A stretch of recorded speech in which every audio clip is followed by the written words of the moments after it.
자, 1, 2장에서 나는 이해 못한 게 있다. 혹시 들으시면서 좀 이해 안 되시는 거 있으셨어요? 강의 중에라도 이해 안 되는 게 있으면 얘기하시고, 자, 그러면 이해된 걸로 치고 2장 이제 마지막, 그 전에 1장에서 좀 녹화하다가 안 된 게 있어요. 그게 뭐냐면 짐승들에게 이름을 지어주는 그 내용이 끊겼는데, 그게 뭐냐면 이름을 단순히 지어주는 게 아니에요. 사명을 주는 거예요. 그러니까 정체성을 부여해 주는 건데, 우리가 그 사람이 어떤 사람이다 이렇게 할 때 영어로는 What do you do 하죠. 너 뭐 하는 사람이니? 이렇게 말하죠. 그게 그 사람의 정체가 맞나요? 그렇다는 거예요. 그러면 이제 아담이 한 일이 무슨 일을 해야 되는지 사명을 준 거죠. 그러니까 아담이 다스리는 일을 했죠. 그러니까 다스리는 자는 원래 기본적으로 뭐 하는 사람이죠? 너는 뭐 해라, 너는 뭐 해라, 이런 사람 아닌가요? 그죠? 명령하는 거죠. 너는 이 일을 하고 너는 이 일을 하고. 그래서 여기 보니까 어떻게 그 많은 쥐가 없어졌나요? 이렇게 적혀 있더라고요. 보셨어요? 그것은 고양이 때문입니다. 그러면서 고양이를 사랑해 주세요. 이렇게 적혀 있어요. 이 동네에. 그러니까 각 생태계가, 각 짐승들이 자기 역할을 하는데, 그 역할을 안 하면 어떻게 돼요? 생태계가 불균형해지고 또 조금씩 파괴되고 그러잖아요. 그런 각자의 역할을 준 거예요. 그게 바로 이름을 지어주었다. 이런 거죠.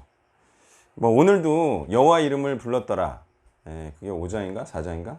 하여튼 나와요. 그것도 단순히 뭐 여호와 하나님 부른 게 아니에요. 거기에는 하나님의 정체성을 잊지 않고, 또 하나님이 주신 사명을 잊지 않고, 하나님이 어쨌든 행하라는 것을 행하는 그런 자들이다라는 표현이에요, 성경에서. 자, 그래서 영상에서 끊긴 부분 잠깐 설명을 드렸고, 오늘은 이제 2장 마지막에 아담과 그 안에 두 사람이 벌거벗었으나 부끄러워 아니하니라 이렇게 나오죠. 자, 이게 무슨 상태라 그랬어요? 아담과 그 안에 두 사람이 벌거벗었으나 부끄러워하지 아니하니라. 어떤 상태라 그랬어요? 죄가 없는 상태. 자, 죄가 없는 사람은 당연하죠. 모든 것이 밝혀지고 모든 것이 오픈되면 좋아요, 안 좋아요? 굉장히 좋습니다. 왜냐하면 오픈될수록 자기가 정당하다는 게 드러나기 때문에. 죄 있는 사람들은 자꾸 가리려고 해요. 물론 이런 경우는 있겠죠. 다 오픈되면 죄인들이 공격을 할 경우에 좀 클로즈하는 경우는 있는데, 어쨌든 기본적으로 선한 사람들만 있다고 하면 오픈하면 오픈될수록 상황이 좋아지고 자신의 선함이 드러나는 사람들이 있어요. 이게 죄가 없는 상태예요. 자, 이것도 여러분 잘 기억해 둬야 돼요. 왜냐하면 나중에 되면 다 헷갈려요. 기초가 튼튼하지 않으면 나중에 다 헷갈려. 그러니까 기초가 뭐냐?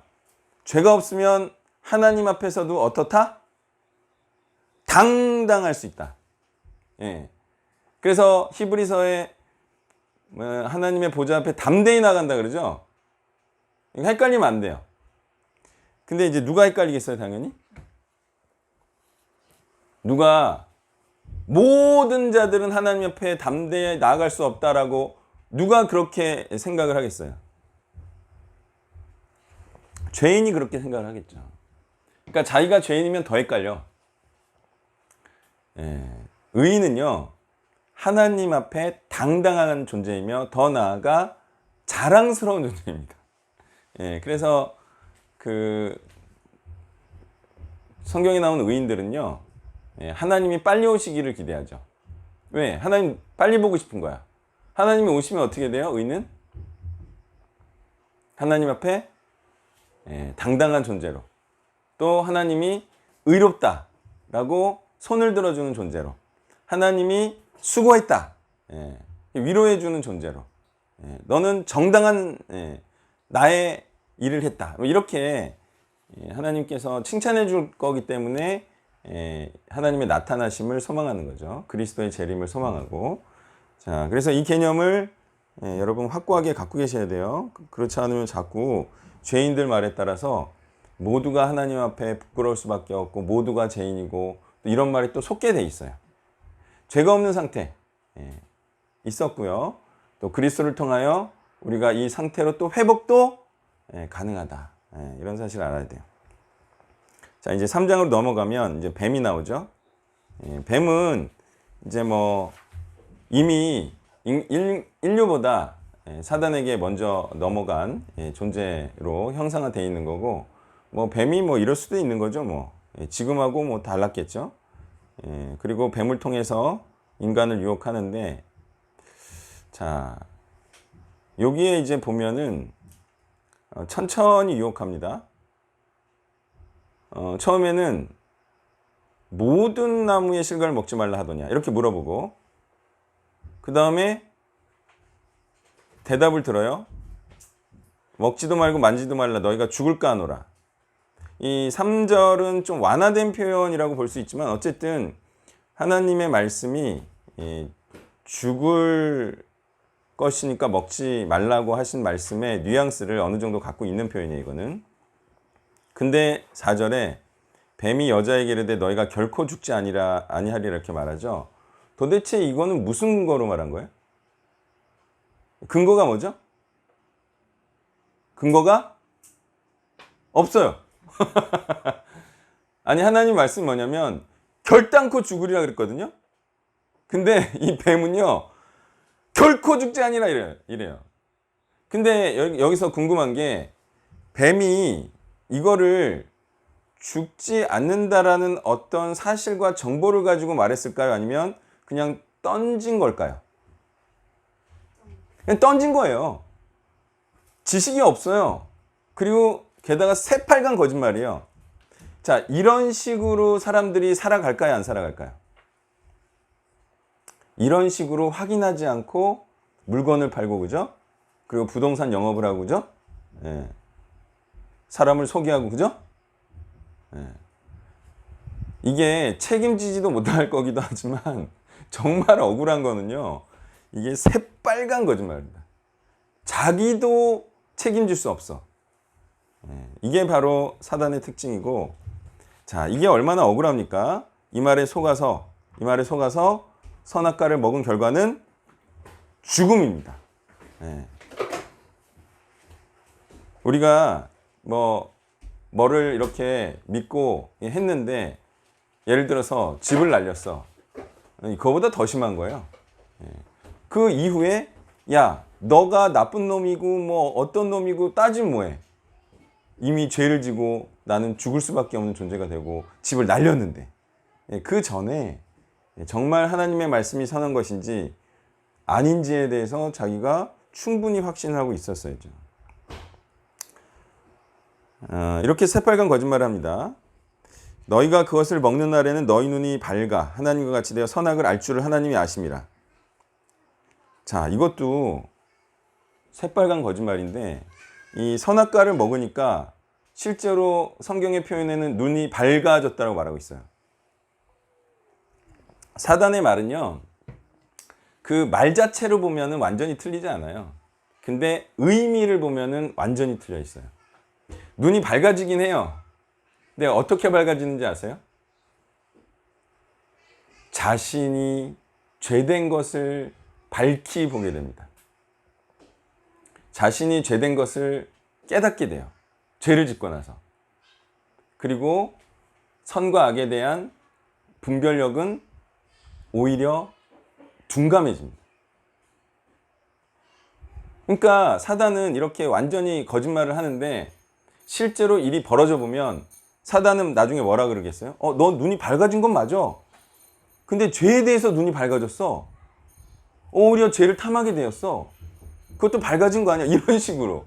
그러니까 말장난인데 굉장히 교묘해요. 그런 말장난에 대해서 앞으로 제가 계속 말씀을 드릴 텐데, 성경도 잘못 해석하는 건 다 말장난입니다. 그래서 충분히 이렇게 해석할 수 있고 저렇게 해석할 수 있는데, 사단은 다 충분히 말이 되는 말들로 우리를 다 속여놨어요. 그런 것들을 차근차근 한번 저랑 밝혀갈 거예요. 6절에 보면은 이 나무가 먹음직도 하고 보암직도 하고 지혜롭게 할 만큼 탐스럽기도 하다. 자, 이 선악과의 정체가 뭐라 그랬죠? 하나님께서 선하다라고 한 것은 그것보다 자기가 하고 싶은 것이 더 옳고 선하다라고 생각하는 거라고 했죠. 근데 이게 보암직도 하고 먹음직도 한가요? 자기가 하고 싶은 거를 하는 삶이 훨씬 지혜롭고 그리고 훨씬 탐스럽고 그런가요? 그렇게 사람들이 살고 있죠.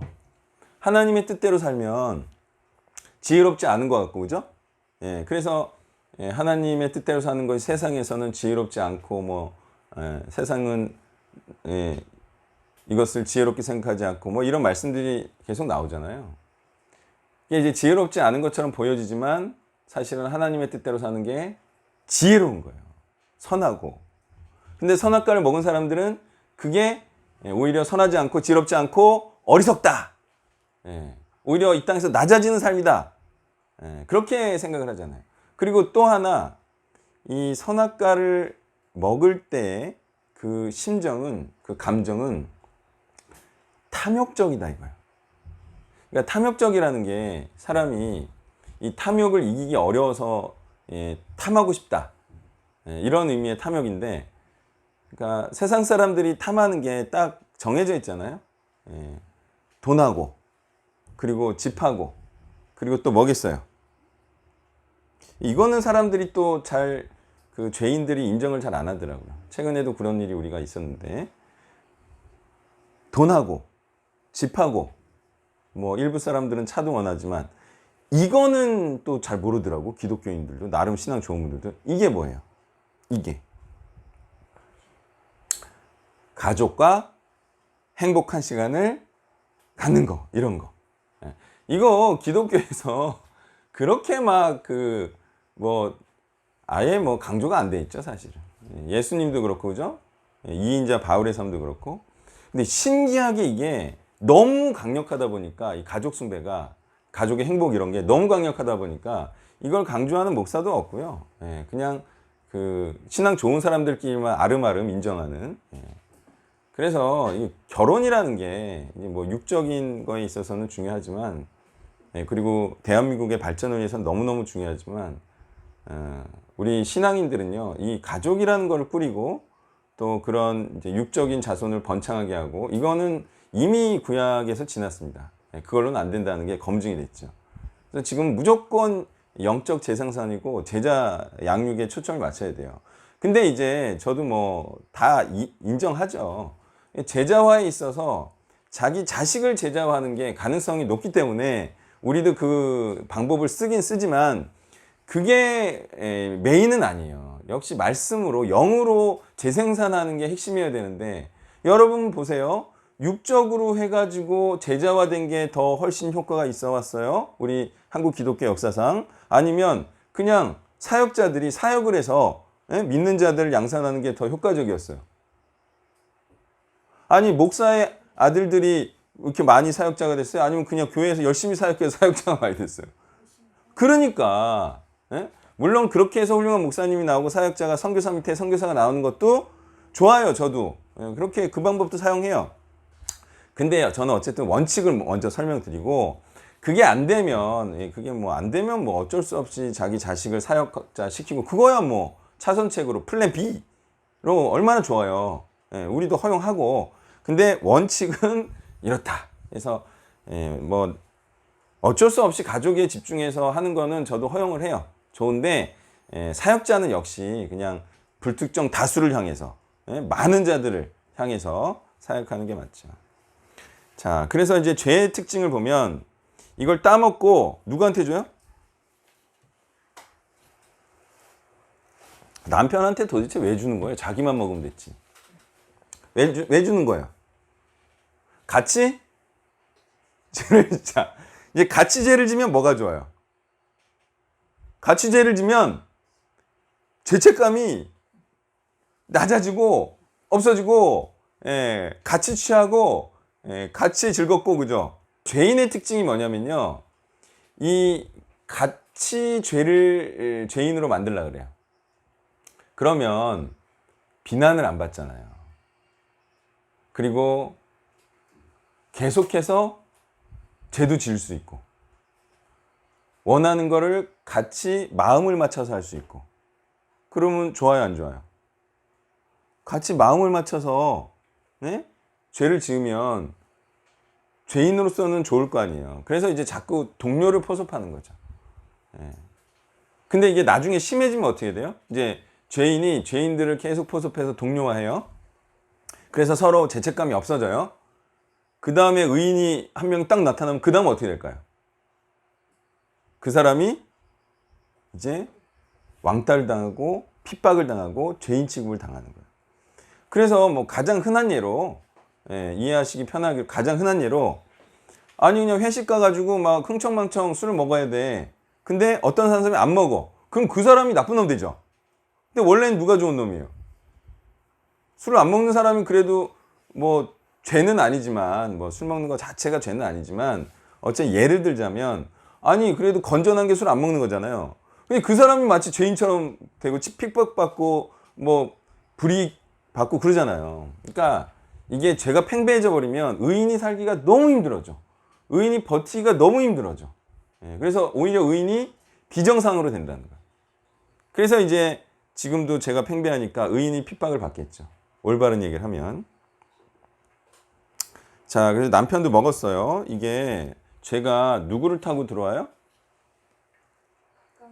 가까운 사람을 타고 들어와요. 가까운 사람이 권하면 사람이 좀 의심을 덜하고 믿는 경향이 있죠. 그래서 정말 가까운 사람을 조심해야 되는데, 그가 누구냐면 배우자예요. 배우자가 이제 막 주니까 좋은 건 줄 알고 안 좋은 게 있고요. 죄를 권하기도 합니다, 사실. 근데 뭐 죄인끼리 결혼해서 뭐 죄를 권하고 말고 의미가 없긴 하지만, 어쨌든 의인이 죄인과 결혼하면요, 반드시 죄인이 의인에게 죄를 권유합니다. 반드시. 당연히 그렇게 돼 있어요. 불편한데요? 같이 살아야 되는데 타락시키려고 엄청 노력해요. 아주 강렬하게 해요. 그거에 거의 다 넘어가죠. 복음을 전하는 삶을 살자고 하는데 이제 배우자가 아니야. 그러면 같이 복음을 전하는 삶으로 가는 게 아니라요, 같이 먹고 살기 위한 삶으로 간다고요. 대부분. 거의 다 잡아먹혀요.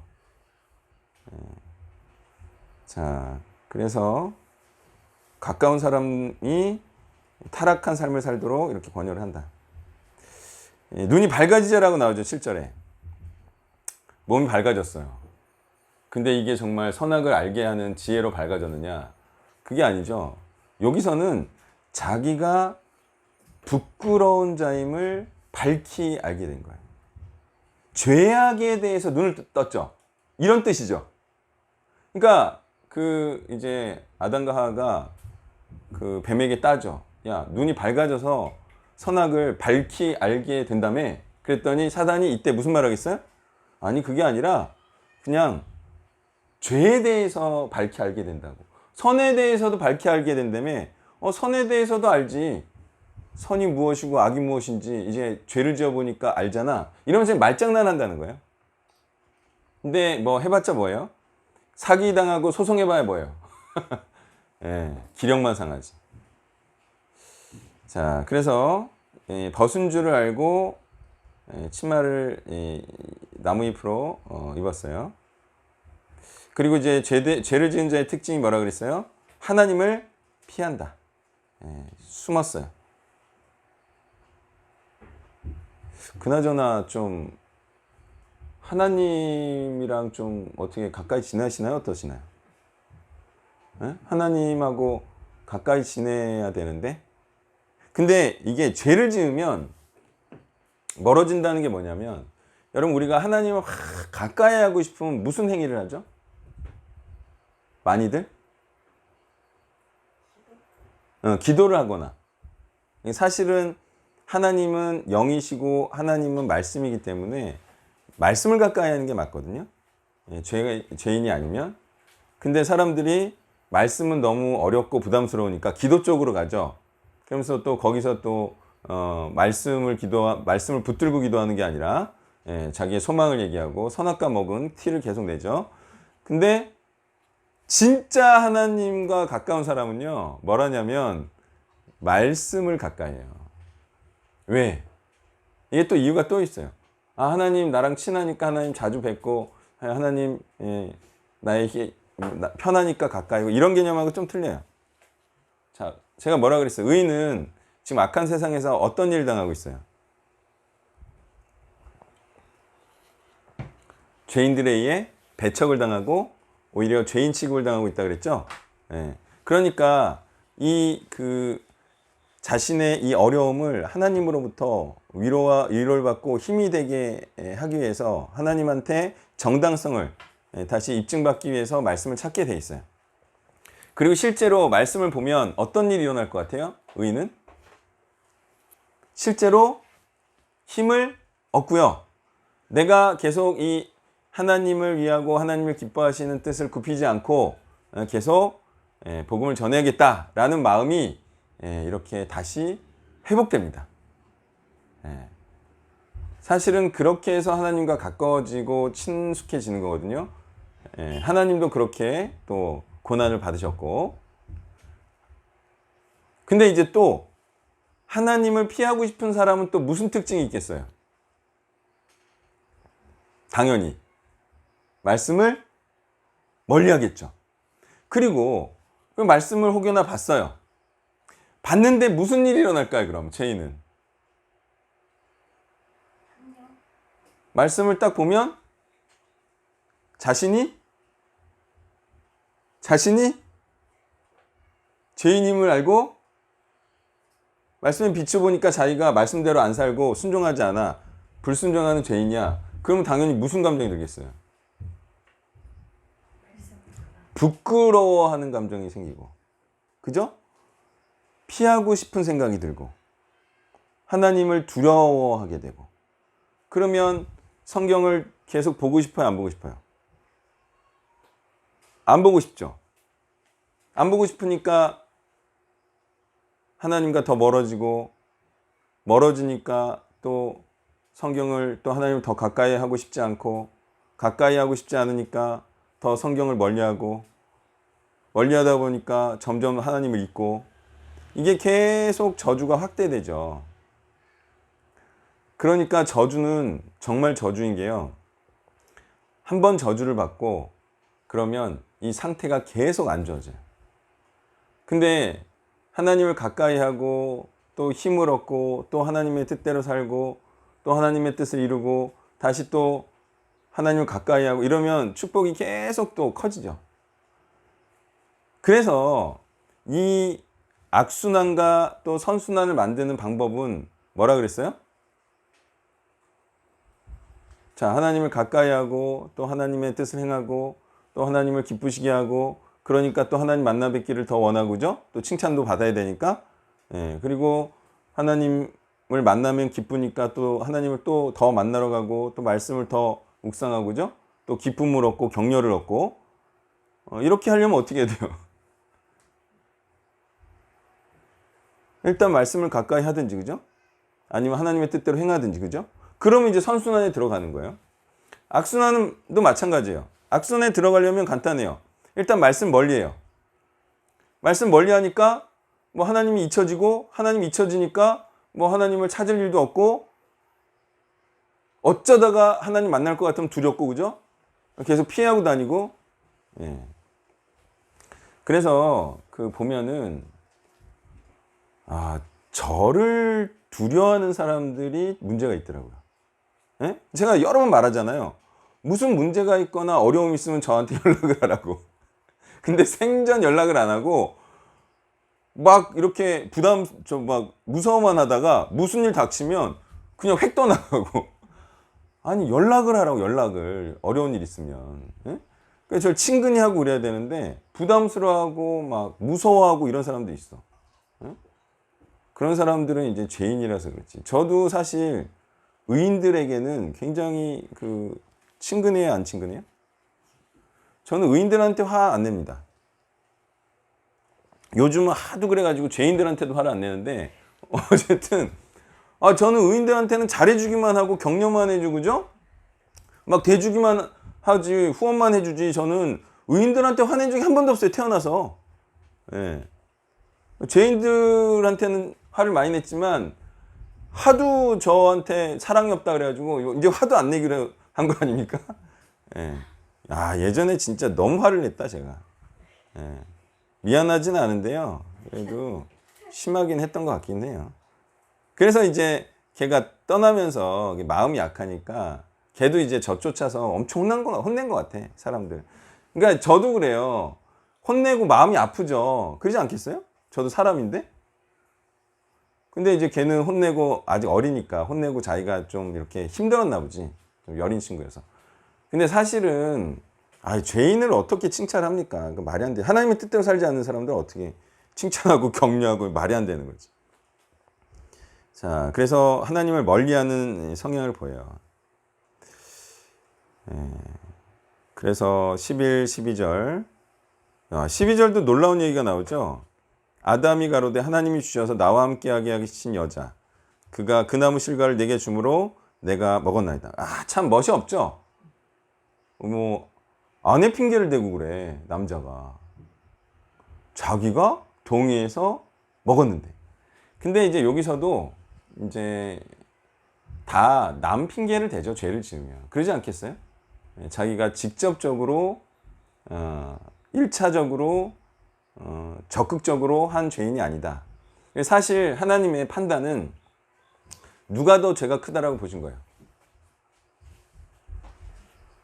인류에게 최초로 죄가 들어오게 한 거는 하와가 맞다라고 판단을 하셔서 하와에게 더 큰 저주를 주시고 그 다음에 아담도 당연히 책임이 있기 때문에 저주를 주시는데 다 아세요? 핑계 안 돼도. 자, 또 여자는 뱀이 나를 깨물어 내가 먹었다. 책임이 없지 않습니다. 죄를 지으면 그 책임은 자신에게 있습니다. 자, 뱀은 이런 저주를 받고요. 여자는 잉태하는 고통. 잉태하는 고통이 이게 진짜 저주인데요. 이게 왜 저주냐면 원래 잉태는 뭐예요? 축복이죠. 그 하나님께서 아담과 하와에게 무슨 사명을 주셨어요? 충만하라. 번성이죠. 그러면 번성하려면 어떻게 해야 돼요? 잉태해야 되죠. 잉태는 축복이죠. 많은 사람들 낳아야 되는데 이 축복의 과정에서 고통을 주었다는 건 뭐예요? 이 복된 일을 하기에 힘들게 만들었죠. 이게 진짜 저주예요, 아니에요? 아니 내가 복된 자가 되고 하나님의 뜻을 이루려면 잉태를 많이 해야 되는데 잉태가 너무 고통스럽게 됐어. 그러면 이게 턱턱 걸리겠죠. 너무 고통스러워. 그러니까 이게 저주는요, 축복된 상황으로 가지 못하게 하는 게 저주예요. 그 중에 가장 큰 저주가 열매를 맺지 못하는, 엉겅퀴가 많이 나는 거죠. 원래 열매만 잘 맺으면 우리는 어떻게 살 수 있어요? 먹고 사는 게 걱정스럽지 않아. 그죠? 먹고 사는 게 보장돼 있어. 그럼 우리는 무엇을 하면서 살기가 좋아요? 하나님의 뜻대로 하나님의 사명을 행하며 살면 되죠.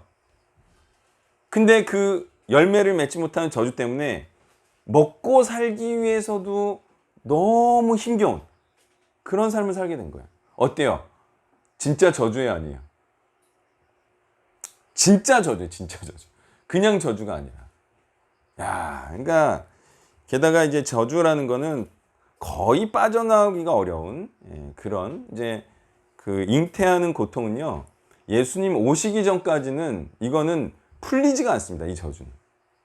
풀릴 수 있는 저주가 있긴 한데 어쨌든 이거는 풀리지가 않아요. 그리고 여러분 그 수고하고 자식을 낳을 것이며 그 다음에 너는 남편을 사모하고 이게 무슨 저주예요? 어때요? 저주예요 아니에요? 여기에 쓰인 단어가 중요해요. 테슈카라는 단어인데 이게 갈망하다라는 단어예요. desire.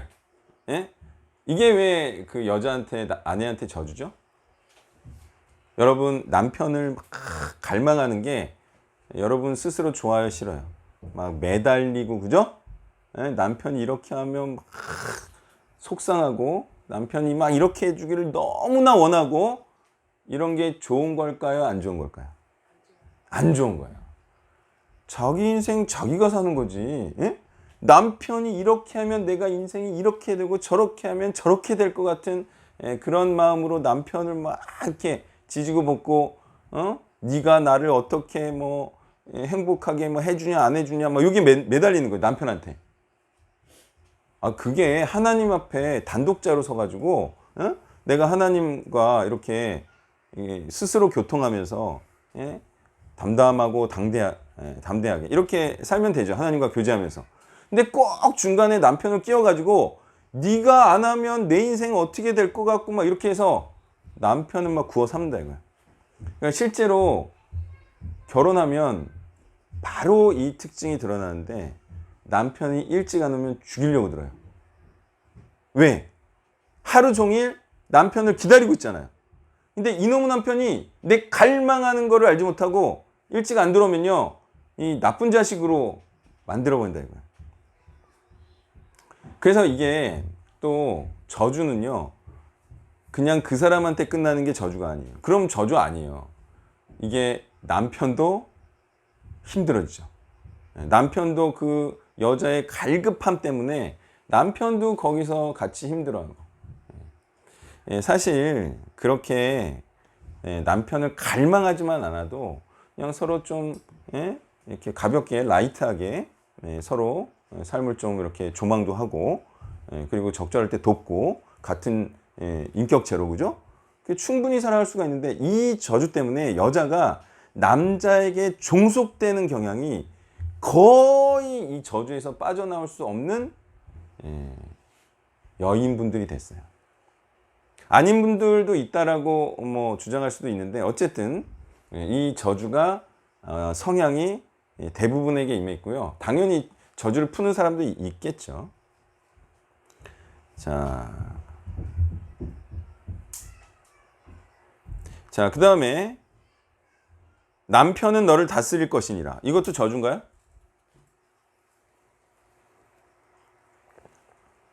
이게 원래는 안 그랬나 봐요. 이게 죄가 없는 상태면 그냥 남편이든 아내든 정말 이렇게 같이 동등한 입장에서 견해도 같이 하고 그렇겠죠. 뭐 다 뜻이 맞는데 뭐 그죠? 같이 협력하고 이런 상태였나 봐요. 근데 이 죄를 짓고 나서는 남편이 주도하게 됩니다. 남편이 주도하게 되고 또 남편의 좀 통제를 받게 되고 남편이 좀 더 어쨌든 영적인 주도권을 갖고 간다. 물론 이제 사람에 따라서 다른데 일반적으로 이런 상황에 빠졌다라는 거예요. 근데 이제 이게 남편이 너무 이제 못난 경우에는 여자가 다스려야죠. 남편이 아예 신앙이 없거나 그러면 본인이 남편을 인도해야겠죠. 근데 일반적으로 그냥 둘 다 믿는다라고 했을 때 남편이 주도를 하는 이런 상황에 빠졌다. 뭐 하여튼 이거는 좀 너무나 케이스가 다르기 때문에 뭐 어쨌든 아내가 남편을 다스려야 하는 경우도 있긴 있을 것 같아요. 자, 아담에게 이르되 내가 내 아내의 말을 듣고 내가 너더러 먹자 말라는 실과를 먹었은즉 땅은 너로 인하여 저주를 받고 종신토록 수고하여 그 소원을 야 이게 진짜 지금 남편들이 이것 때문에 지금 죽으려고 하는 거 아닙니까? 그냥 돈 벌어오느라고 이 저주 이거 어떻게 하죠? 이 저주는 풀 수 있어요 없어요? 먹고 살기 위해서 일해야지만 겨우 먹고 살 수 있는 이 저주. 이 저주에서 빠져나오기가 정말 힘든데 빠져나올 수 있다 없다? 빠져나올 수 있음을 누가 보여주셨어요? 예수님이 손수 사람이 되셔서 이렇게 살면 말씀으로 사는 것이다. 이렇게 살면 이 저주에서 빠져나올 수 있다. 이렇게 살면 죄된 삶이 아니다. 라고 보여주셨어요. 예. 그래서 이제 그대로 살면 되는데 모범을 보여줬기 때문에 그렇게 따라 살면 되는데 그렇게 따라 살라고 하면 막 죽이려는 줄 알고 예. 아니 먹고 사는 삶을 위해 살면 예, 짐승처럼 사는 거예요. 짐승들이 그렇게 살잖아요. 먹이 찾아서 먹이 먹고 다시 자고 다시 먹이 찾아서 우리가 그 뭐 캠핑 프로그램 이런 거 보면 그죠? 먹고 돌아서면 또 먹을 거 찾고 먹고 또 설거지하면 또 먹을 거 찾고 먹고 나서 또 하는 게 다음 어떻게 먹고 잡아먹을까 염려하고 그죠? 그게 이제 짐승의 삶이에요. 캠프 치고 짐승처럼 사는 거죠. 그렇게 살면요 아무리 오래 살아도요 마지막에는 그냥 처음에 왔던 그대로 죽는 겁니다. 왔던 그대로 죽는 거예요. 저희가 지금 어디 좀 갔다 왔는데 이게 나이가 많이 들었다는 건요 참 슬픈 거예요. 그래 안 그래요? 나이가 들었다는 건 참 슬픈 건데 근데 그냥 나이가 들었으면 슬프지만 자기가 이렇게 살아온 삶이 먹고 살기 위한 삶이 아니었어. 그러면 어떨 것 같아요? 인생이. 아, 내가 헛되지 않았구나. 내가 정말 내 몸 하나 또는 내 주변의 몇 사람 생명 유지시켜주는 것을 위해서 살지 않고 내가 하나님의 뜻을 이루며 살아왔구나. 또 하나님의 사람들을 이렇게 일어났구나. 하나님의 공동체 이렇게 이뤘구나. 그러면 그 사람이 나이 들어도 어떨 것 같아요? 전혀 슬프지가 않죠. 먹고 살기 위해서 살기 때문에 늙은 게 슬픈 거지 내 늙음이 먹고 살기 위한 위협을 이겨내고 내가 하나님의 뜻을 위해서 하나님의 언약의 공동체를 세우며 이 언약의 공동체를 굳건히 하는 삶을 살았다. 그러면 나이 든 게 훈장이에요. 그죠? 그리고 사람들도 이렇게 뭐 한 10명, 20명, 30명, 100명 있으면 좋고 그게 삶의 낙이죠. 그러니까요. 네. 이 저주된 삶을 끊고요. 먹고 살기 위한 삶을 우리가 반드시 이겨내야 됩니다. 19절에 보면 너는 흙이니 흙으로 돌아갈 것이니라. 예, 제가 어디서 말했죠? 지난번 1, 2장 상세 강의 때 말했죠. 흙에서 시작해서 사람까지 왔어. 다시 흙으로 돌아가면 저주예요. 흙에서 사람까지 됐으니 다시 흙으로 돌아갈 게 아니라 영존하는 존재가 됐어야 했는데 다시 돌아간다 이거. 그래서 이런 저주 받았어요. 자, 가죽옷을 입히시는 건 이거는 많은 사람들이 생각해도 죄 용서가 아니에요. 네? 이거는 당장 죽이시지 않는 거야. 왜? 죽긴 죽어요, 안 죽어요? 안 죽어야 구원이 아니에요. 안 죽어야 구원이잖아요. 영생이야. 근데 이거는 이 가죽옷이 영생을 보장해 주지가 않아요. 그렇기 때문에 이거는 죄의 용서가 아니라 만회할 기회를 주는 거예요. 그렇게 치면 뭐 가인도 그럼 용서해 줄게요? 계속 죄된 삶을 사는데 가인을 그럼 축복합니까 하나님께서? 그렇기 때문에 이거는 하나님께서 일단 이들을 통해서 하나님의 계획을 진행을 하는 것을 의미합니다. 죽이지 않고. 자, 22절에 이렇게 표현하세요. 선악을 아는 일에 우리 중 하나와 같이 되었으니. 이 표현도 웃기죠? 진짜 하나님처럼 됐다는 거예요? 그런 표현이 아니에요. 우리와 하나같이 되었으니. 그런 표현이 절대 아니겠죠. 왜? 하나님과 같이 되었으면 그럼 영존하는 존재가 되고 영광스러운 존재가 되는데 이 사람들은 죄된 존재가 됐기 때문에 그렇게 해석을 하면 안 되겠죠. 뭐 그렇게 해석하는 사람도 없겠고. 그러니까 이 표현 자체를 보면은 이 표현 자체로는 충분히 오해할 수 있다는 거고, 선악을 아는 일에 우리 중 하나와 같이 되었으니는 사실은 죄된 존재이면서 마치 자신들이 이 선악을 안다라고 생각하는 그런 존재가 되었다, 이런 뜻이겠죠. 그가 그 손을 들어 생명나무 실과도 따먹고 영생할까 하노라 하시고, 그래서 선악과를 먹기 전에는 이 생명나무 실과를 먹음으로 영생하는 존재가 됐는데, 죄를 지어서 이제 영생을 하지 못하는 존재가 되었음을 분명히 보여주고 있어요. 참 이제 영생을 하지 못하는 그런 존재가 됐다. 이제 4장으로 가볼게요. 이제 아담과 하와에게 기회를 줬는데 만회할 기회를 줬어요. 지금 4장은 만회하는 결과를 만들어냈느냐, 만회를 하지 못하는 결과를 만들어냈느냐를 보여주고 있는 거예요. 자, 아담과 하와가 잘해야 이 하나님의 이 말씀대로 사는 거야, 아니면 그의 후손까지 잘해야 돼요? 아담과 하와가 살았어요. 열심히 부지런히 만회하기 위해서 열심히 살았어. 근데 지금 성경은 아담과 하와의 결과가 가인과 아벨로 말하고 있잖아요. 그쵸? 그러니까 너무 쉽게 있잖아요. 그 하나님의 뜻대로 나는 살았습니다, 하나님 기뻐하시죠, 이렇게 말할 수가 없어요. 우리는 하나님의 뜻대로 충실히 살되 그 결과는 후손까지 봐야 됩니다. 그리고 사실 그거에 대한 책임이 선조에게 당연히 있는 거예요. 자, 어떻게 키웠는지, 가인은 하나님께서 제물을 받지 않는 제사를 드렸고, 아벨은 다행히 받으시는 제물을 드렸어요. 도대체 이 차이는 어디서 발생했을까요? 아시는 분? 이 차이는 어디서 발생했을까요? 건전한 상식으로 푸는 겁니다, 성경은. 그리고 성경의 전반적인 이해를 가지고 푸는 거예요. 무슨 차이예요, 이게?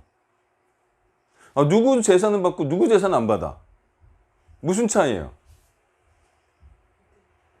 네? 너무 믿음은 추상적이다. 아니, 딱 보면 하나님이 기뻐하시는 자가 있고, 그죠? 하나님 기뻐하시지 않는 자가 있죠. 그러니까 보면요, 이 앞에 얘기 별로 안 합니다, 가인에 대해서. 근데 그냥 4장만 봐도 가인은 어떤 놈이에요? 이상한 놈 아닙니까? 지가 잘못해가지고, 그러니까 하나님 말씀하시잖아요. 야, 네가 죄가 너를 원해서, 너는 죄인이기 때문에 내가 너를 안 받았는데 네가 왜 화를 내니? 네가 왜 안색이 변하니? 이게 설명하고 있잖아요, 그죠? 앞에 얘기 안 해도 가인의 댐댐이가 나오잖아요, 나쁜 놈이라는 게. 그러니까 가인이 이런 놈이기 때문에 이런 놈이 삶의 결과로 들어봤자 이거 하나님이 더럽고 치사하고 그래서라도 안 받겠네. 가인이 드린 재물이 뭐 이런 마음가짐으로 최상급으로 드렸을 수도 있겠죠, 예?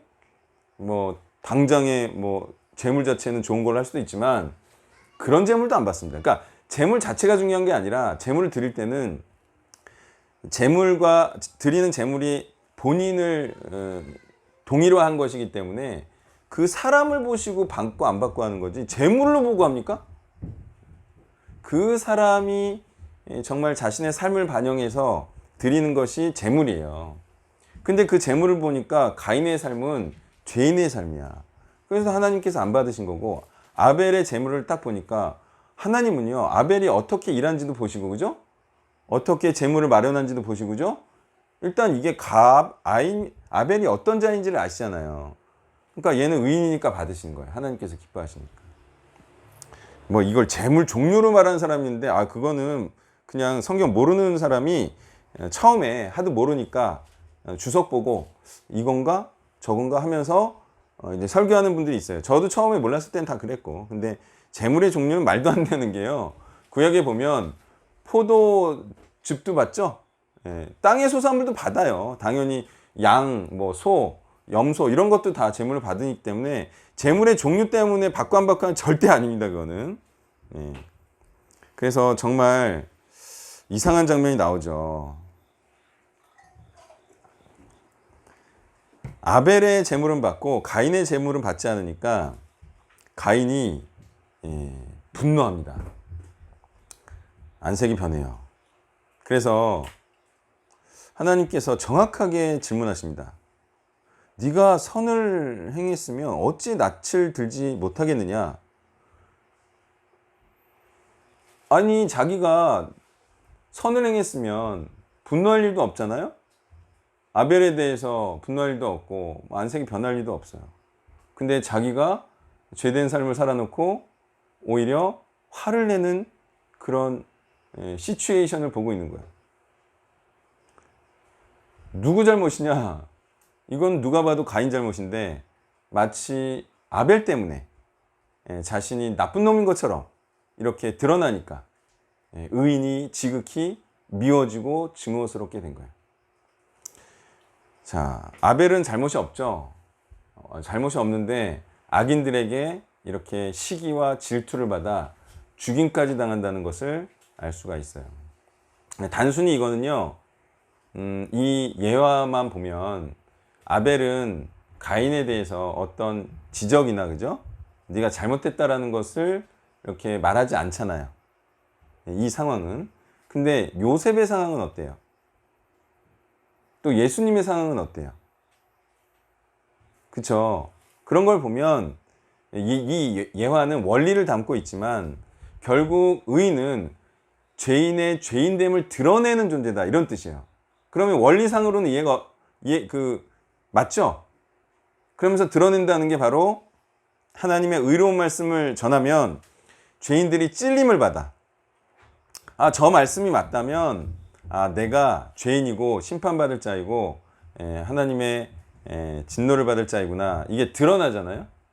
그래서 그때 의인을 싫어하게 되는 거예요. 그러니까 예수님이 그래서 죽으신 거고 또 바울도 그래서 죽으신 거고 의인들이 뭐 스테반도 그래서 죽으신 거고 그죠? 의로운 말씀을 선포해서. 네. 그러니까 의인은 죄인들에게 미움을 받는 게 그게 맞다. 그나저나 요즘 사역자들이 악인들의 죄인들에게 미움을 안 받으니까 이게 뭐 마르고 닳도록 그냥 사역지에서 잘들 있잖아요. 죽어야 되는데 뭐 공격을 안 하고 공격 안 받으려고 하니. 자, 여기 이제 신기한 표현들이 나와요. 선을 행치 아니하면 죄가 문에 엎드리느니라. 이게 뭐냐면요. 죄가 노린다는 거예요. 사람이 선을 행하지 않으면 죄가 집어삼키려고 그 사람을 노리고 있어요.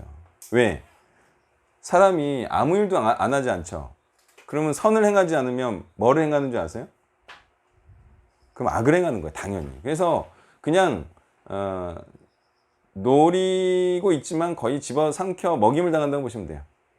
자, 선한 일은 하나님만이 선하시기 때문에 오직 선한 일은 하나님의 일밖에 없거든요. 근데 하나님의 일을 하지 않으면 무슨 일 하게 되죠? 돈 버는 일 하게 되죠. 돈 버는 일이 그러면 죄악된 일인가요? 네, 오직 돈과 자기를 위해서 돈을 벌면 그거는 죄악된 삶이에요. 그거는. 근데 번 돈을 헌금을 먹고 쓰는 거 외에 다 헌금을 하든가 아니면 심하면 교회 다 내고 그냥 교회에서 먹어. 예? 그러면 그건 죄가 아닐 수 있어요. 예, 그거는 왜? 이 돈이라는 거는요 자기의 생명값이에요. 이해하셨어요? 내가 이 시간에 딴 거를 할 수 있었는데 돈을 벌었잖아요. 그거는 내 생명하고 돈하고 바꾼 거예요. 근데 이 바꾼 돈을 하나님의 나라를 위해서 쓰면 그거는 죄가 아니에요. 근데 그걸 나를 위해서 나를 기쁘게 하는 데 쓰면 그건 죄죠. 내가 뭐라고 나를 위해서 씁니까? 내 인생을. 나의 인생의 주인은 하나님이신데. 자, 그래서 하나님의 일 안 하면 거의 무조건 죄된 삶을 산다 이렇게 보시면 돼요. 죄의 소원은 내게 있으나 너는 죄를 다스릴지니라. 야, 이것도 너무 맞는 말씀 아닙니까? 하나님 뭐라고 하세요? 네가 죄를 소망해. 에? 너는 너를 위해서 사는 그렇게 죄된 존재인 줄 알아. 근데 하나님 뭐라고 그러시냐면 근데 죄를 다스려라. 자, 이 죄인은 이 얘기를 듣고 무슨 감정이 들었을까요? 죄인은 이 말을 딱 듣고 죄인은 이런 감정을 가지게 됩니다. 이 감정이 뭐예요? 죄를 어떻게 다스리냐. 이런 감정이 들까요, 안 들까요? 죄를 다스리라고 하나님 그렇게 쉽게 말씀하시지만 나는 죄에 굴복할 수밖에 없습니다. 이 저주에서 나는 도저히 벗어날 수 없습니다. 하나님같이 아주 의로운 분이시나 이런 죄의 저주에서 벗어나는 거지, 나같이 연약하고 부족한 존재는 이 죄에서 벗어날 수 없고 승리할 수 없습니다. 이렇게 죄인들이 대부분 반응할까요, 안 할까요? 네. 근데 하나님의 말씀은요, 이거예요. 죄의 소원은 내게 있으나 너는 죄를 다스릴지니라. 네. 이 말씀에 순종하지 않으면 죄의 종이 되고, 죄의 종이 된다는 것은 먹고 살기 위해서 위한 인생을 살다가 그냥 인생 가는 겁니다. 많은 분들이 나는 이 저주에서 벗어나지 못했지만 내 자녀는 벗어날 것이라 기대하고 이렇게 후세대 자녀에게 그 기대를 넘겨주지만 걔도 이 저주에서 벗어나기가 쉽겠어요, 어렵겠어요? 걔도 어려운 거예요. 걔도 엄청 어려운 거예요. 그러면 모범을 보여줘야지, 부모가. 그래야 겨우 이렇게 살아도 결코 굶어 죽지 않는구나, 이걸 아는 거지. 부모가 보여주지 않으면 걔도 이 저주가 보통 저주가 아니거든요. 정말 돈을 벌지 않으면 먹고 살 수 없을 것만 같은 그런 염려와 근심 걱정에서 벗어난다는 게 정말 웬만한 용기와 의로움과 역량이 아니고서는 이 저주에서 벗어날 수가 없어요. 얼마 전에 은사되는 목사님 만났는데 그분도 그러시더만 우리나라에서 사역자 돼가지고 굶어 죽은 사람이 없다. 굶어 죽은 사람 없어요. 사역한다고 뭐 굶어 죽어. 사역자가 요즘 없죠. 오히려 좀 요즘은 사례비가 오른 것 같아. 사례비가 오른 것 같아. 요즘 신학교 가는 사람들이 너무 없어가지고 하여튼 귀해요. 먹고 살 걱정하지 마시고 하나님의 뜻대로 행하면 하나님 먹이시는 거예요. 근데 열심히 해야죠. 이게 이제 가인이 참 진짜 나쁜 놈인데 가인이 그 아우 아벨을 쳐 죽였어요. 근데 이게 진짜 가인이 나쁜 놈이긴 한데 여러분, 저는 그걸 경험을 하잖아요. 그냥 죄인은 의인을 죽이려고 해요. 진짜로 죽이려고 해요. 저들의 그 증오를 여러분 느낍니까? 저를 죽이려고 하는 자들의 저 증오를 여러분 느끼세요? 전 느끼잖아요. 막 쫓아내고 진짜 완전히 뭐 2단으로 상위단으로 만들고 막 지네들이 다른 복음이면서 나를 다른 복음으로 만들고 막 그 직장을 신으로 여기는 자들이 저를 막 죽이려고 그러잖아요. 제발 직장 그만두라는 얘기만 하지 말아달라고 막 그런 것도 막 하고 그러잖아요.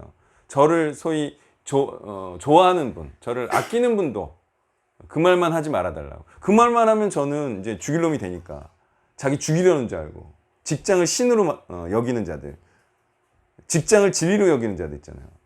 월급을 이제 자기의 모든 것으로 여기는 자들, 이거 끊기면 죽는다고 생각하는 그런 자들이 또 말씀은 또 생명으로 여기지 않아. 그런 자들이 또 성경은 잘 몰라. 그러면서 담당 업무에는 전문적이야.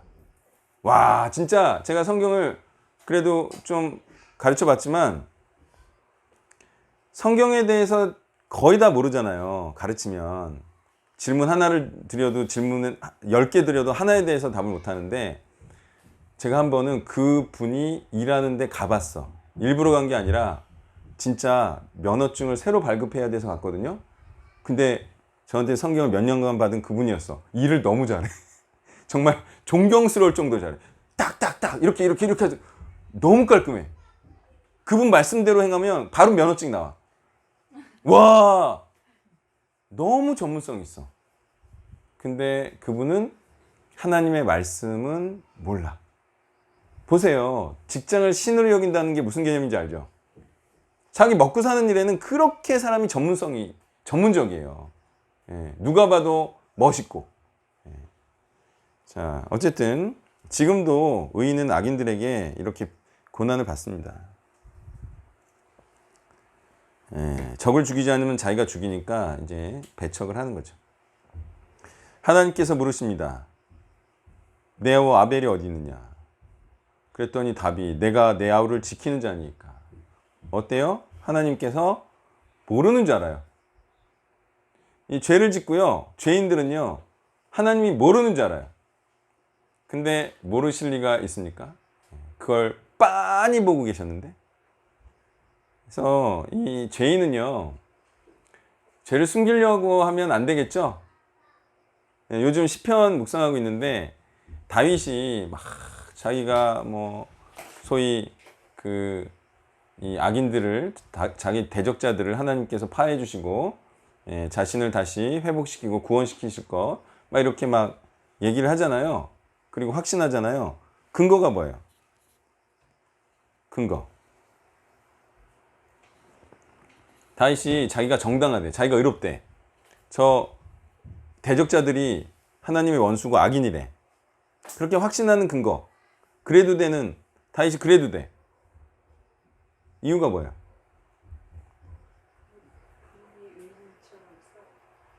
그렇긴 한데요. 중요한 게 다윗의 그 고난이 어떻게 닥쳐온 거냐면 다윗이 죄를 지었기 때문에 닥쳐온 거예요. 밧세바를 범하고 그래서 아이도벨이라든가 압살롬도 그렇죠. 다윗이 어쨌든 죄의 수준이었든 죄 밑의 수준이었든 잘못과 죄를 범해서 대적자들이 생긴 거예요. 그걸 빌미로. 근데 중요한 게 뭐예요? 중요한 거. 다윗이 죄를 졌어. 근데 중요한 게 뭐예요? 회개했잖아요. 죄를 드러내서 자기가 죄인이었음을 고백하고 그래서 죄사함을 받았죠. 그리고 하나님께 그 왕의 자리와 정통성을 계속 유지했죠. 근데 그거 가지고 공격하죠. 그러니까 다윗 입장에서는 억울한 거야. 얘네들이 과거의 죄를 들춰내가지고 용서받은 건데 이걸로 공격을 해. 그러니까 억울하다 이렇게 나오죠. 그러니까 저 나쁜 놈들이다 이거죠. 회개한 자의 과거의 죄는 우리가 용서를 하는 겁니다. 하나님을 따라서. 근데 그걸 들춰내고 하는 거는 뭐예요? 하나님과 마음이 같지 않은 거예요. 그래서 중요한 게 어쨌든 죄를 졌으면 하나님이 아시기 때문에 자기가 다 드러내서 고백하고 시인하고 용서받는 절차를 거치면 되는데 이제 아벨은 부인하잖아요. 어리석게도. 그래서 아벨은 또 저주를 받는데 이게 이제 두 번째죠. 안 그래도 열매 맺지 못하는 저주 받았죠. 근데 아벨은 봤어요. 밭가라도 땅이 다시는 그 효력을 내게 주지 아니할 것이요. 이게 저주에 저주를 더하니까 가인이 뭐라 그러냐면 내 죄벌이 너무 중하여 견딜 수 없나이다 라고 말합니다. 이게 땅이 소산물을 내지 못하는 저주가 얼마나 큰 건지 좀 아시겠죠? 이게 나중에 이게 더 심해집니다. 이제 뭐 5장 이렇게 4장 이죠, 4장. 5장 이런 데 가보면 4장이네요. 이게 불순종의 그 후손들이 계속 번창해 가는 모습을 보죠. 그럼 땅은 어떻게 되겠어요? 땅은 더 황폐해 갑니다. 이게 막 엄청나게 황폐해야 되니까 나중에 노아의 때가 되니까 사람들이 노아한테 어떤 기대를 거는 줄 아세요? 노아가 우리가 이 수고스러운 고통에서 우리를 구원해 줄 수 있을진 않을까 기대하게 됩니다. 어떤 정도가 됐다는 거예요? 땅이 이제 사람이 더 이상 먹고 살 수 없을 정도까지 저주를 받았다는 것을 우리가 나중에 확인해 볼 수가 있어요. 그래서 이건 또 나중에 말씀드릴 건데, 노아의 방주 이후에, 노아의 가족의 모두가 심판을 받은 이후에는 하나님께서 이 저주를 어떤 식으로 약간 은혜를 베풀어 주신지 아세요? 이제 땅의 소산물로는 먹고 살 수가 없는 정도로 땅이 저주를 받아요. 인간으로 말미암아. 그 하나님께서 하나 묘안을 주시는데 그게 뭐냐면 고기를 먹게 허용해요. 예? 땅이 너무 저주를 받으니까 그래도 살기는 하셔야 되니까 이제 고기를 허용하게 됩니다. 그만큼 불순종한 자들로 이 저주를 받게 되는 그런 상황을 보고 있어요. 자, 그래서 또 한번 보세요. 이게 이 가인의 후손들에 대해서 이제 계속 말해주고 있는데, 아무래도 있잖아요. 이 죄인의 후손들은 죄인이 될 가능성이 많겠죠. 그러면 의인의 후손들은요? 의인의 후손들은 의인 될 가능성이 요만큼 더 있어요. 그 5장에서 볼 거예요. 요만큼. 그게 뭐냐면 이렇게 의인이라고 하면 이제 셋의 후손이잖아요. 쭉 내려가, 막 쭉 내려가는데 그 중에 노아의 때에 이르러 구원받는 사람은, 그러면 이 셋의 이 후손 중에서 구원받는 사람이 없고 다 죄인이고 다 가인의 후손처럼 됐다는 거예요. 경도 차이는 좀 있을 거예요. 좀 경건한 척하는 애들은 있었을 거예요. 후손들은 좀 덜 죄악적인. 그렇지만 어쨌든 구원은 못 받아. 어때요? 죄인의 후손 중에서 의인이 나기란 거의 뭐 불가능에 가깝고, 의인의 후손 중에서도 조금 낫다. 이게 이제 어쨌든 구약이에요. 구약은 이 정도였어요. 신약은 뭐 훨씬 좋긴 하지만 어쨌든. 자, 그래서 이들의 그 모습을 보여주는 거예요. 죄인의 삶은 이런 삶이다라고 이제 창세기 4장에서 보여주는데, 일단은 제일 중요한 특징이 뭐냐? 이 표 주는 것도 이것도 이제 기회를 주는 거죠. 뭐 이걸로 뭐 모든 은혜를 사하고 구원받고 막 이런 식으로 얘기하면 안 되는 거지, 이게. 가인이 저주될 삶을 계속 사는데. 자, 가장 특징이 뭐냐면 성을 쌓죠. 성을 쌓는 거예요. 자, 이 성은 이름이 뭐예요? 에녹이잖아요. 이게 뭐 말하자면 여호와의 성이 아니라고요. 네? 시온 산성이 아니라고요. 자기 아들을 위해서 성을 쌓고 자신들의 가족을 보호해줄 그런 집을 마련했다는 거예요. 그죠? 죄인의 특징이 이거야, 아니에요? 죄인의 특징이 뭐냐면 지 집부터 마련해. 자기 집부터 마련해. 하나님의 공동체부터 마련해야 되는데 자기 살자고 자기 집부터 마련하고 자기 가족부터 보호해. 자기 일단 먹고 사는 것부터 해결해. 그게 죄인의 특징입니다. 아니 뭐 교회를 세워야지 어떻게 집을 세우나. 여러분 그 자기 집 짓고요 교회 세우려는 사람 있잖아요. 그런 사람 중에 교회를 세운 사람 봤어요? 자기 집부터 마련하고 그 다음에 교회를 세우겠다라고 하는 사람 중에 교회를 세운 사람 봤어요? 그런 사람 중에서는 나중에 집을 팔지. 진짜 교회를 세우고자 하는 사람은. 근데 일반적으로는요, 교회부터 세웁니다. 그럼 교회에서 먹고 살면 되지 뭐. 제가 처음에 여기 오자고 했을 때, 온다고 했을 때 생각했던 개념이 그냥 모여 사는 거였어요. 그냥 같이 돈 때려 부어가지고 건물 하나에 그냥 모여 사는, 그게 그냥 교회 건물이 되고 거기서 수시로 모이고, 그죠? 그러면 성경 공부도 훨씬 쉽겠구만. 응? 아침에도 하고, 응? 자기 전에도 하고. 원래 그런 개념이었는데, 뭐 하여튼 뭐 어떻게 뭐 건물이 없었는지 우리가 돈이 없었는지 어쨌든 따로따로 하면서 이렇게 되는데 나중에 모여야 돼. 근데 그거는 여러분들의 어떤 그 열망이 강해야지 되는 거지. 제가 이렇게 하자고 해가지고 이렇게 하는 것보다 대기 타고 있어야 돼요. 예? 집 언제라도 내놓고 우리가 집 합칠 생각으로 대기 타고 있어야 돼. 그래야 또 옥상에도 좀 더 좋은 물놀이 장소도 만들고, 그죠? 아니면 공동으로 할 수 있는 식탁도 마련하고, 예? 더 좋은 양육 공간도 만들고, 그죠? 예, 그렇게 이제 할 수가 있는 거죠. 어쨌든 이게 자기 집 마련은 죄인들의 최고의 특징입니다. 이게 누가 뭐라 그래도. 예, 나쁜 놈들이에요. 하나님의 집부터 세워야지. 예, 정말 나쁜 놈들이에요. 자, 그 다음에 또 특징을 보면 라멕이 두 아내를 취했는데, 그 다음에 육축 치는 자의 조상이 됐다. 야발이. 뭐 당연하죠. 이제 불신자가 이렇게 먹고 살기 힘든 땅에 나와서 하는 활동이란 자기 집을 짓고, 예? 그 다음에 육축, 그러니까 가축을 키우고, 그 다음에 자신의 생활을 편리하게 할 각종 기계를 만들고, 수금과 퉁소도 잡네. 이건 뭐예요? 다른 것들은 다 먹고 살기 위한 것을 편리하게 하고 해결하게 하기 위한 건데, 이것도 나오잖아요. 이것도 참 맞아. 보면 수금과 퉁소는 왜 잡아?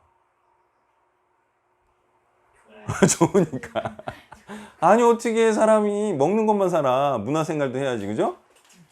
자기의 마음을 기쁘게 하고 저 푸른 초장을 바라보며 정말 여유도 즐기고. 사람이 그렇게 사는 거 아닙니까? 문화생활, 예. 미술품도 즐기고, 그리고 뮤지컬인가요? 하여튼 뭐 저는 미술음악 쪽에 젬뱅이라 하여튼 그런 걸 즐기는 사람들 보면 너무 저는 신기해요. 노력도 해봤다 그랬어요, 제가. 안 돼. 이게 선천적으로 막 그렇게 감흥적이고 감정적으로 즐기는 게 저는 잘 안 돼요. 그래서 여행을 가도 감흥이 잘 안 와요. 자꾸 책을 보려고 그러고, 자꾸 그냥 관광을 안 하려고 그러지.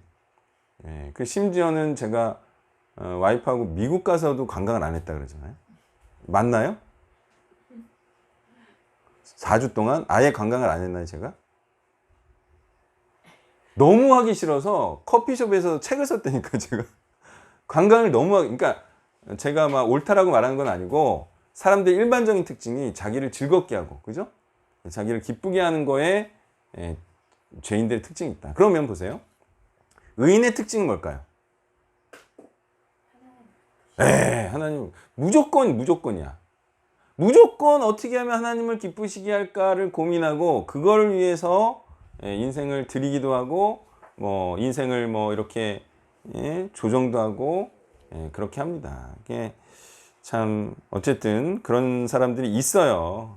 오직 하나님을 기쁘시게 하기 위해서 사는 자들이 있어요. 자기를 기쁘게 하는 거에는 관심이 없고, 그런 거는 별로 관심이 없고, 오직 어떻게 하면 이게 복음을 전파해서 하나님을 기쁘시게 하는 자들을 많이 양산할까, 제자를 양산할까, 이것만 계속 고민하는 사람들이 있다니까요. 저처럼 계속 고민합니다. 지금 이렇게 하는 게 가장 복음에 효과적일까 아닐까도 계속 고민합니다. 그래서 아직 흔들리지 않는 비전이 고아원 비전이라 그랬어요.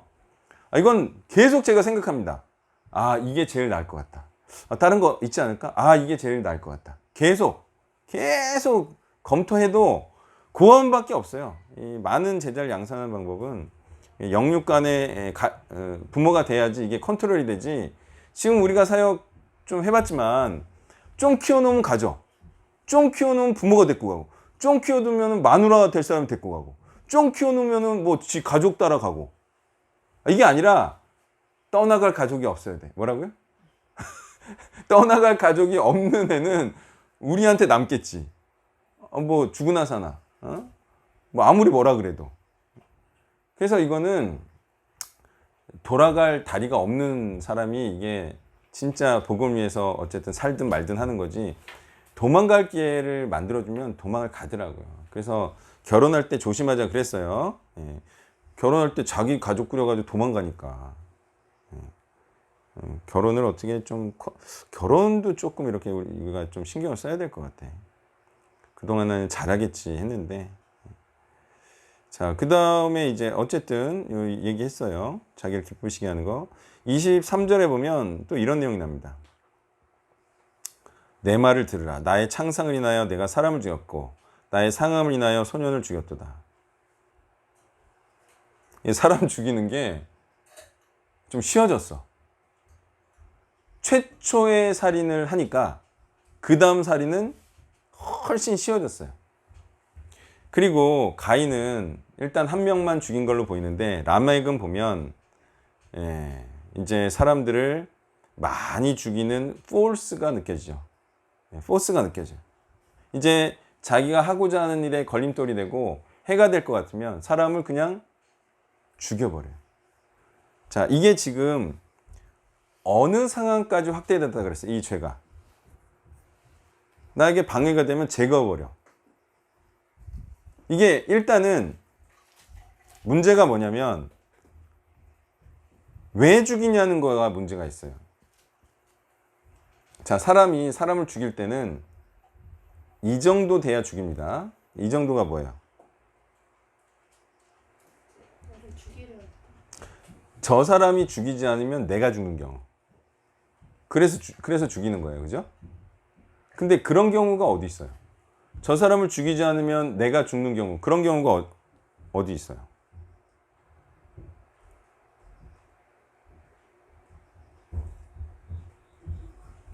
어느 경우가 그런 경우가 있어요? 그런 경우 많죠. 보통 이제 그 승진할 때, 그죠? 저는 그냥 그대로 봤습니다.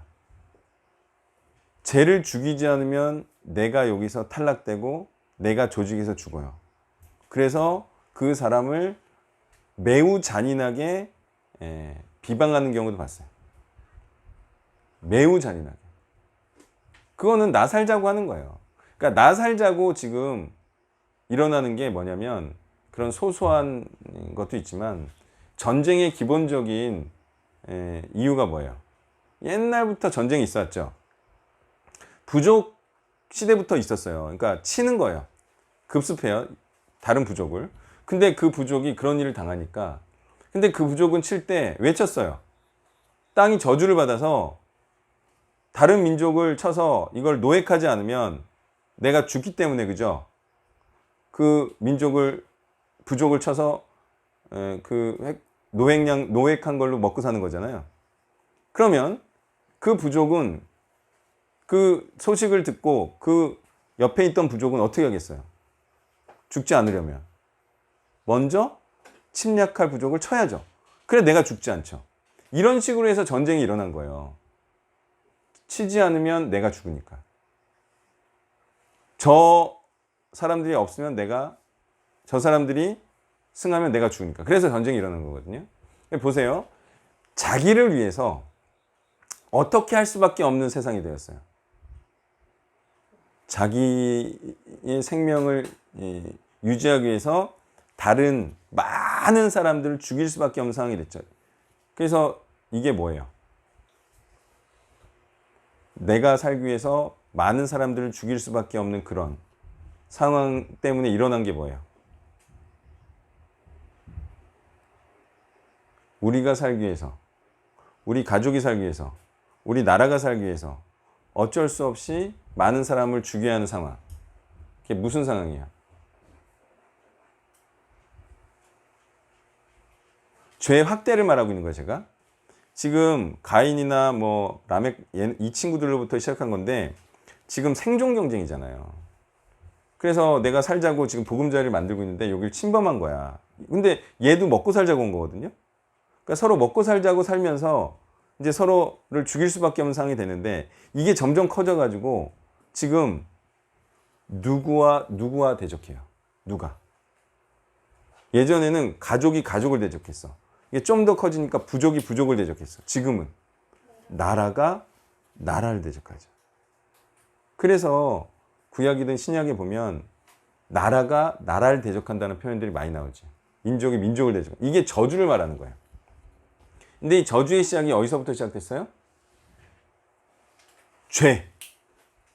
죄의 본질이 뭐라 그랬어요? 자기의 뜻대로 사는 것.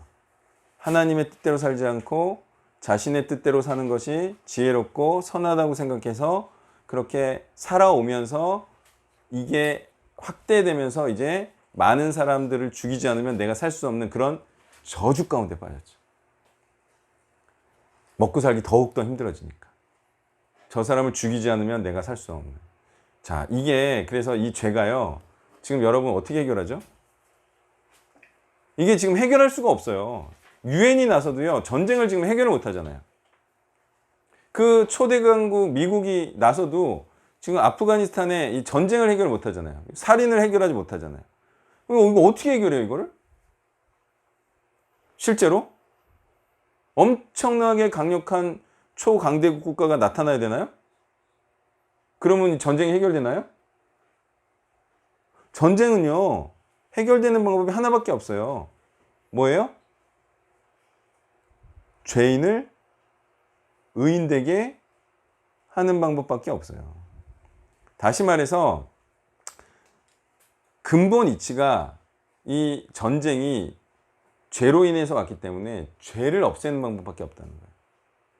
그러면 제가 뭐라 그랬어요? 제가 자기 뜻대로 살고, 자기를 위해서 살고, 자기 먹고 위해서 살고,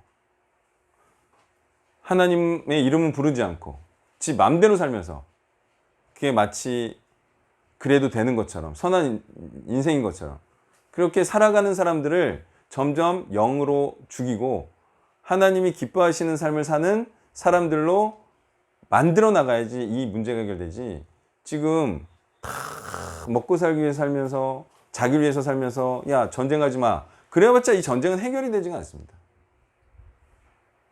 어떻습니까? 여러분, 이 전쟁을 종식시키는 그 운동에 참여하겠습니까? 예? 이거 하는 사람들이 선교사님도 아니에요, 그죠? 전 세계에 평화가 임하기를, 예? 전 세계에 복음이 임하기를. 그래서 서로 싸우지 않고, 서로 물지 않고, 예, 사자와 양이 같이 뛰어노는 그런 세계를 만들고자 지금 선교사님들이 복음으로 애쓰고 있는 거예요. 자, 그래서 또 24절 보면 가인을 위하여는 벌이 7배일진데 라멕을 위해서는 벌이 77배이로다. 이게 뭐냐면 지가 지를 더 대단하게 여기는 거예요. 예? 그러니까 가인은 하나님께서 가인을 해하면 벌을 7배나 준다고 했잖아요. 라멕은 자기를 해하면 77배래. 그러니까 자기가 더 소중하다 이런 식이야. 하나님 말씀을 또 이렇게 이용하는 거죠. 가인을 보호해 주겠다는 말씀이었는데 라멕은 자기를 더 정당하는 말씀으로 이걸 또 사용하고 있어요. 예, 그렇죠. 뭐 다 하나님 말씀 뭐 다 자기를 위해서 다 활용하고 쓰고 뭐 난리 나죠. 하나님께서는 아벨을 대신하여 셋이라는 이제 또 씨를 주시고 태어나게 하셨는데요. 여기서 중요한 장면이 나오죠. 셋도 아들을 낳고 그 이름을 에노스라 하였으며 그때의 사람들이 비로소 여호와의 이름을 불렀더라. 여호와의 이름이 뭐라 그랬어요? 여호와의 이름은요, 자, 마찬가지입니다. 이름이 나왔잖아요. 그러면 정체성이에요. 정체성은 뭐예요? What do you do라 그랬어요. 뭐 하는 분인가? 하나님께서 어떤 일을 하신 분이신가라는 거를 말하는 사람, 기억하는 사람들이 되었다는 거예요. 자, 하나님의 이름을 부른다. 여호와 하나님, 이게 하나님의 이름을 부르는 게 아니고, 주여! 이게 하나님의 이름을 부르는 게 아니고, 하나님께서 어떠한 일을 행하신 분인가, 또는 어떠한 일을 행하라고 하신 것인가를 잊지 않았다는 거예요. 자, 그러면 요 타이밍까지 보시죠. 하나님께서 어떤 일을 행하시고 어떤 일을 행하라고 하신 분이에요. 간단하죠? 지금까지는 스토리가 작으니까. 하나님의 말씀에 순종하여 그러니까 만물을 다스리고, 그죠? 그리고 번성하고 채우라. 하나님의 말씀으로 다스리면서, 그죠? 그리고 천지창조를 하셨고, 하나님이 어떤 일을 행하셨냐면 천지창조를 하셨고 이걸 행하라고 하신 분이야. 그죠? 그리고 이 하나님께서 이걸 행하라고 한 것을 잊지 않고 그 일을 행하는 거지. 그게 여호와의 이름을 부른 자들이에요. 그러니까 사명을 잊지 않았다 이런 뜻이에요. 하나님의 말씀을 잊지 않았다. 하나님의 명령을 잊지 않았다. 하나님이 어떠하신 분인가를 잊지 않았다. 이런 말씀이죠. 자, 오늘 이제 4장까지 했고요. 혹시 질문 있으시면 하세요. 죄로 인해서 여자가 해살하는 고통, 잉태의 고통이라고 하는데 네. 만약에 죄가 없었다면 잉태 고통이 없었겠죠. 쑥 나왔겠죠. 없이 그렇죠. 축복이지 완전히. 출산이 너무 축복이니까 쑥 나왔겠죠. 고통 하나도 없이. 저주가 얼마나 나쁜 저주인지. 그러니까 보세요. 여기서 이제 출산을 하려고 해도 고통 때문에 주저하잖아요. 그리고 그것 때문에 그냥 단순 고통이 아니야. 뭐예요? 위험이 생겼잖아요. 그것까지 다 포함되는 거죠. 그것 때문에 저도 2명밖에 못 나잖아요. 사실 굉장히 저는 아쉬워했습니다. 3명 이상 나려고 했는데.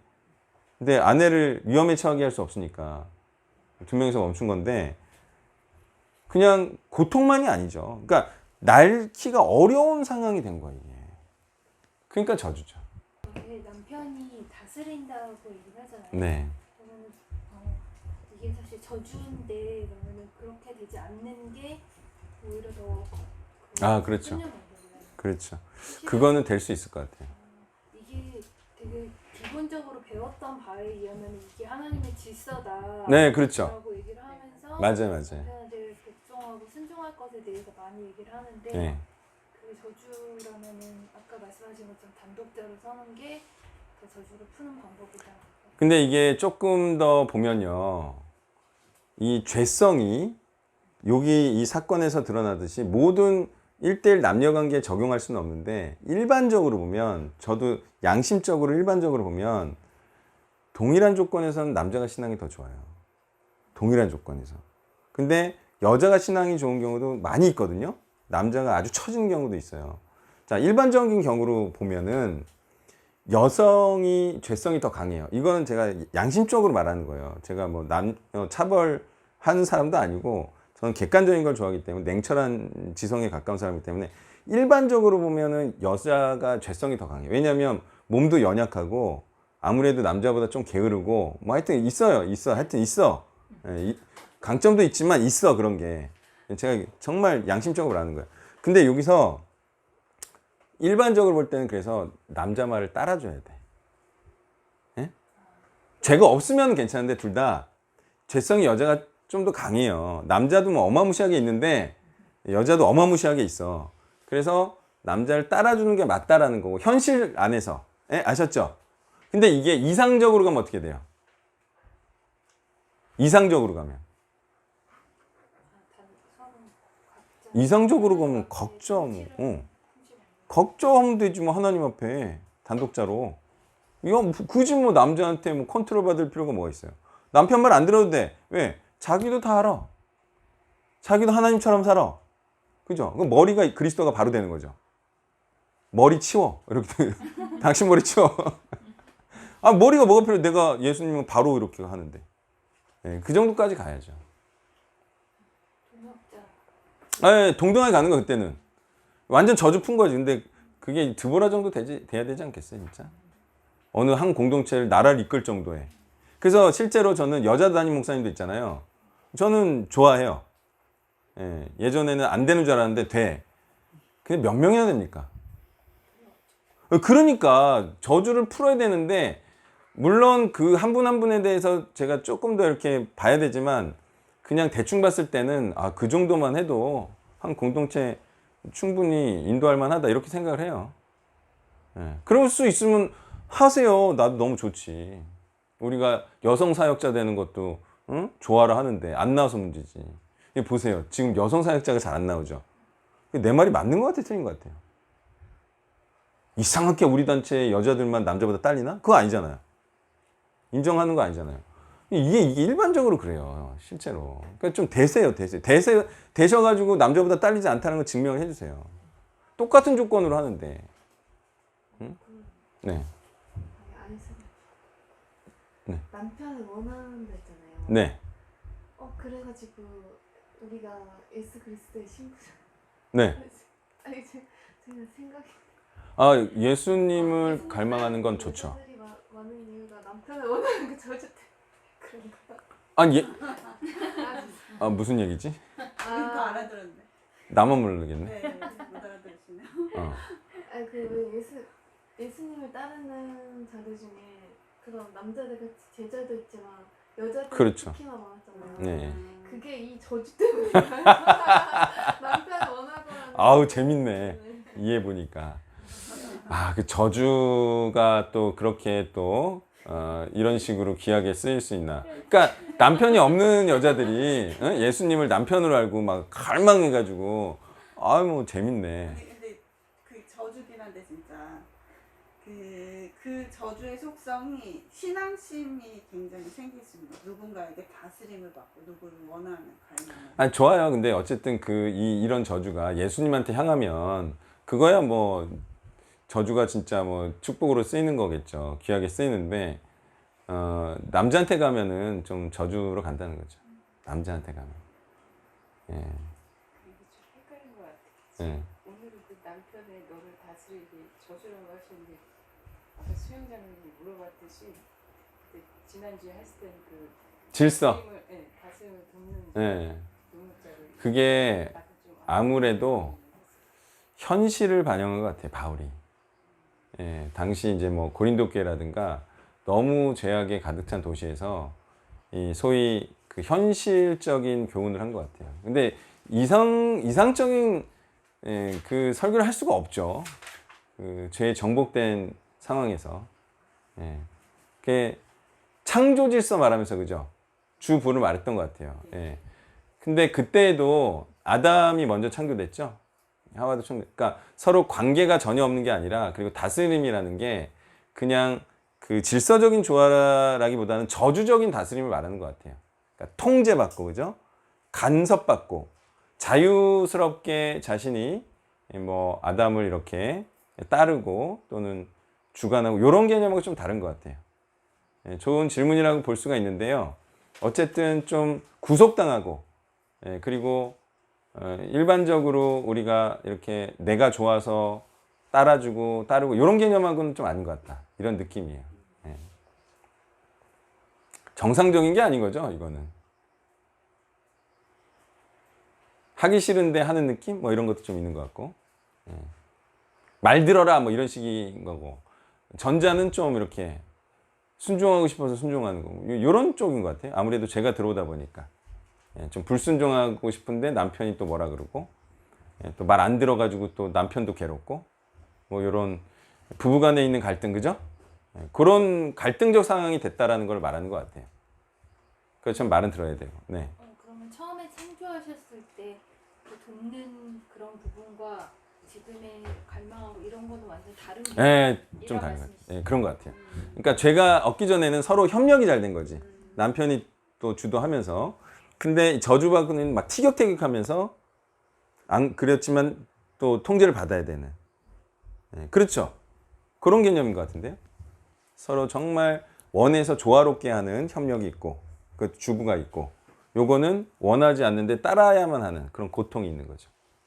처음에 창조됐을 때는 남편한테 다스림을 받는 거는 그 정도는 아니죠. 없었다는 거지. 그냥 돕는 배필이었잖아요. 같이 동역자로 기쁘게 마음을 하나로 해서. 그럼 저주가 아닌 거죠. 돕는 배필. 예. 다스림하고는 그건 다른 거예요. 그렇죠. 그거하고는 다른 거죠. 근데 이제 이것도 어쨌든 창조 때에도 이제 갈비뼈에서 나왔으니까 아무래도 어떤 의미에서는 그 부속으로 소중한 사람이긴 하지만 거기서 나온 거라는 이제 그런 의미를 담았잖아요. 근데 돕는다라는 표현 자체가 그렇게 종속적으로만 돕는다라고 표현하지 않아요. 성경에서는. 그러니까 하나님 도우시죠. 그러니까 이게 그렇게 종속적인 표현은 아니고 동역자라는 개념이 제일 적당한 것 같아요. 예. 주도는 아담이 하더라도 질서는 있고 그러더라도 아주 강력한 도움, 예, 필수적인 도움, 그 정도로 아주 소중한 존재, 아담에게도. 그래야 또 번창하고 그러잖아요. 동역자 개념. 사실 이게 따라주는 사람도요, 리더한테 불만만 없으면 본인도 되게 좋습니다. 응? 본인도 리더십 안에 있는 리더예요. 서로 뜻이만 맞으면 그 도와주는 그 2인자, 3인자도요, 1인자 안에 들어가는 거예요, 사실은. 너무 좋죠. 갈등만 없으면. 너무 이 문제가 중요한가요? 여자분들이. 원래 알던 거랑 네, 좀 달라서. 맞아요. 지금 이제 저도 정립해 가는데 저도 생각을 했어요. 이게 분명히 주부가 있다. 창조 질서를 보면, 그죠? 무엇은 무엇을 위한 존재고, 이런 게 있고, 아담과 하와는 그럼 누가 주가 되고 부가 되냐. 그러니까 마찬가지예요. 하나님도 주와 부가 있고, 응? 이게 다 있는 건데, 또 성자는 성부의 말씀 듣잖아요. 그죠? 네. 그런 것도 주, 부가 있어요.